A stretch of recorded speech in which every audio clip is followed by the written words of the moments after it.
história de hoje chama-se O Baú. Uns tempos antes da partida de férias para o Algarve, a minha mãe ia rebuscar as coisas da praia que tinham ficado guardadas durante todo o ano no baú do quarto de hóspedes. O abrir daquela pesada tampa que insistia em se fechar e exigia que afastássemos o baú da parede para que ela se segurasse, era um abrir de sensações.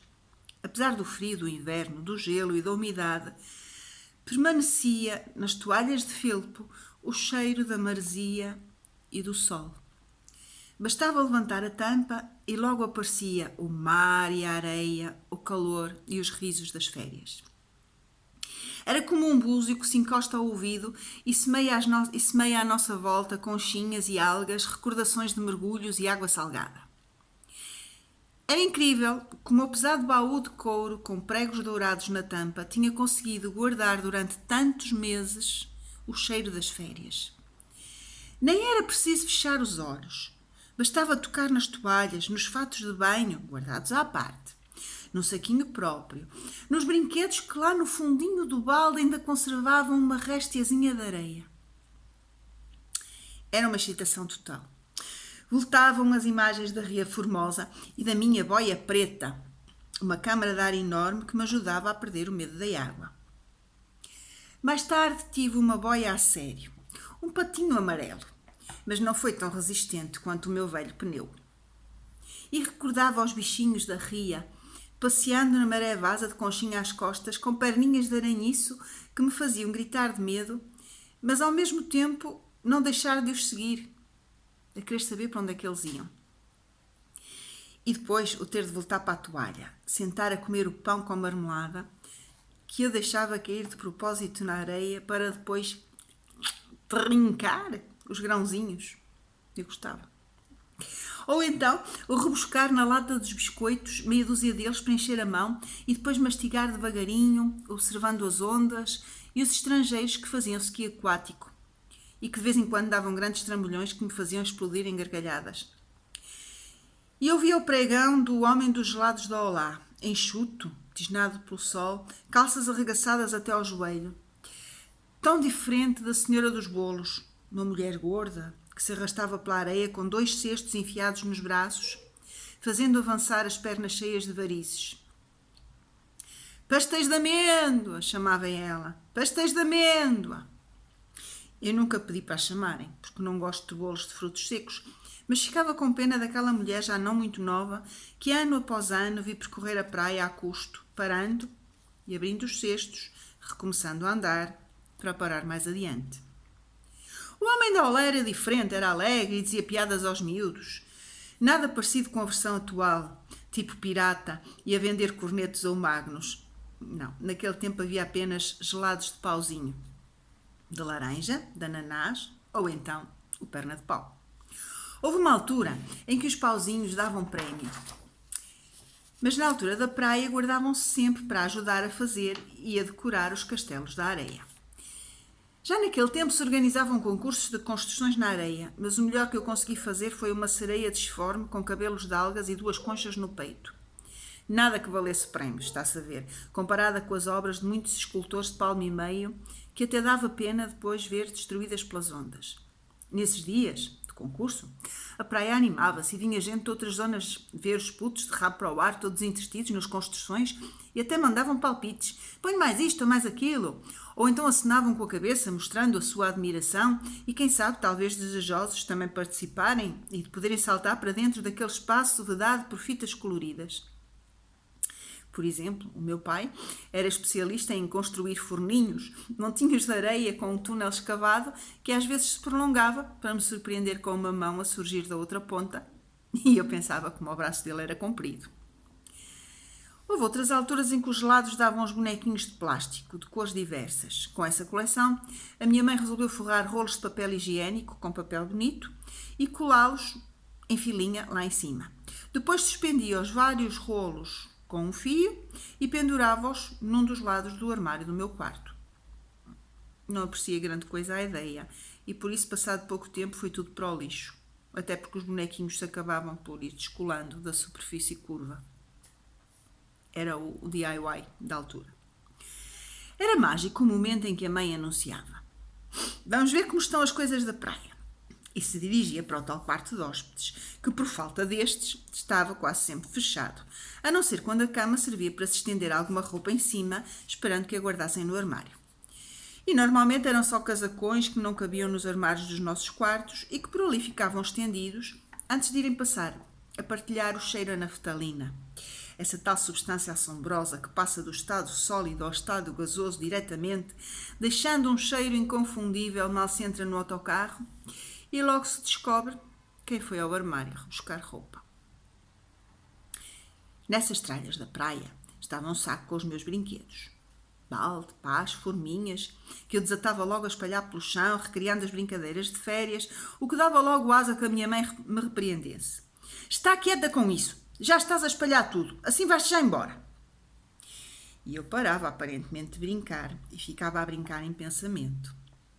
Porque aquele cheiro era tão bom, que eu não podia mesmo perder a abertura do baú. Ora, vamos lá ver se de fato bem ainda te serve. Anda lá, tirar a roupa para experimentar.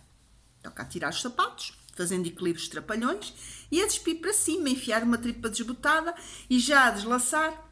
Não, estás a vestir ao contrário. Ai, rapariga, essa parte é que é para a frente.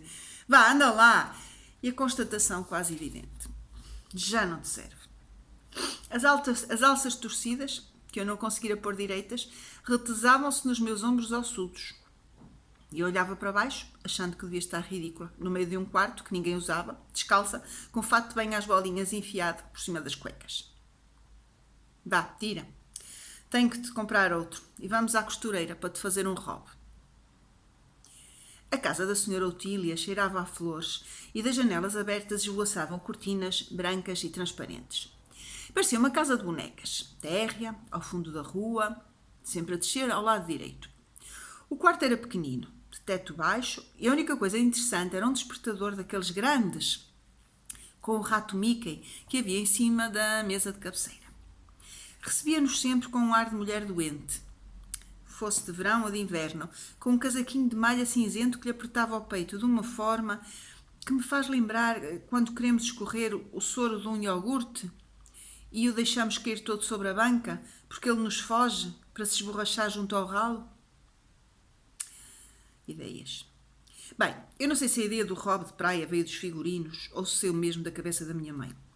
Inspirada talvez por outras pessoas, como quando pediu para fazer um enorme saco de feltro cor-de-rosa, sem fundo, para podermos mudar de fato de banho em plena praia, como faziam os estrangeiros. Bem, lá se arranjou um tecido todo floreado e umas fivelas enormes e prateadas, e lá tive eu que usar aquele balandrão horroroso, e fiquei cheia de robos de praia para sempre. O que vale é que não demorou mais que 2 ou 3 anos a ficar pequeno, por muito que as fivelas o fizessem esticar, e os robos se usassem mesmo curtinhos, que é para ir para a praia e não faz mal. De outras vezes, a senhora Otília teve tarefas mais importantes, umas calças, uma jaqueta a condizer, uma saia de fazenda, tipo kilt. Nessas alturas, as idas à costureira eram um sacrifício. Primeiro a fazenda picava, mas não adiantava protestar. Tens que te habituar, é só uma impressão que depois passa. Depois eram voltas e mais voltas, com a senhora Otília a pôr bainhas para dentro e costuras para fora, de cócoras à minha beira, puxa daqui e dali, com o casaquinho cinzento que lhe apertava ao peito, cheio de alfinetes e agulhas, prontos a investir nas minhas pernas escanceladas. Anda, dá um jeitinho! Endireita-te, rapariga! E eu encolher-me toda e a fixar o olhar no rato Mickey do despertador, a pedir-lhe que me salvasse daquelas andanças. E ele, tic-tac, nas suas jardineiras vermelhas, as grandes mãos de luvas brancas a acenarem-me e a gozarem comigo. Ficas aí, ficas aí. A menina gosta do meu despertador, comentava a senhora Otília. Foi o meu mais velho, que me mandou da América. É engraçado, é? E desatava a falar do filho que tinha emigrado há anos e que devia vir cá qualquer dia, que as passagens são muito caras. Ele conta que lá na América as coisas são muito diferentes. É outro mundo, dizia a minha mãe, enquanto me fazia dar mais uma voltinha. E eu ficava de pescoço torcido, porque não queria deixar de olhar para o Mickey. Como será a tua terra, Mickey? Quando eu já era mais velha, passei a ir a outra costureira. Ou melhor, esta já era considerada modista. que deve estar aí para a costureira como o capitão para o soldado, acho eu. Quer dizer, é tudo uma questão de título e de instalações. Esta já tinha sala de espera, montões de figurinos e a sala de provas. E porque eu ouvia tudo isso se pagava mais caro. Ai, o que ela levou tanto pelo feitio, mais tanto pelo forro e ainda aos botões. E a minha mãe olhava com desagrado o papelinho escrito com letra incerta onde vinha discriminada a conta. Mas a obra estava bem feita e, por isso, ainda se aguentou como cliente durante uns anitos. Embora a principal cliente fosse a minha avó, que encomendava vestidos de verão e de inverno e até casacos compridos, sempre pretos, e com os botões enormes cheios de arrebicos dourados. Mas a minha avó tinha ainda uma outra costureira particular, esta no Porto, onde encomendava uns sutiãs de coxe alto e pespontado, que apertavam com vários colchetes e botõezinhos e tinham umas dimensões extraordinárias.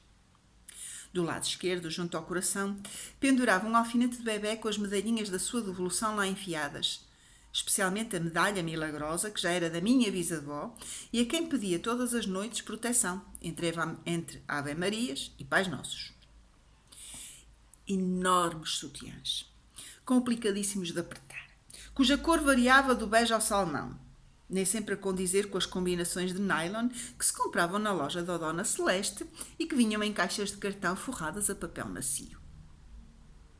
O pior foi que um dia a modista resolveu comentar que talvez fosse bom eu passar a usar também os sutiãs de coxe para me disfarçarem o estômago. A menina não tem barriga, dizia ela. É estômago. E a minha avó concordava. Ela empanturra-se de água, passa a vida a beber. Era só o que me faltava, hein?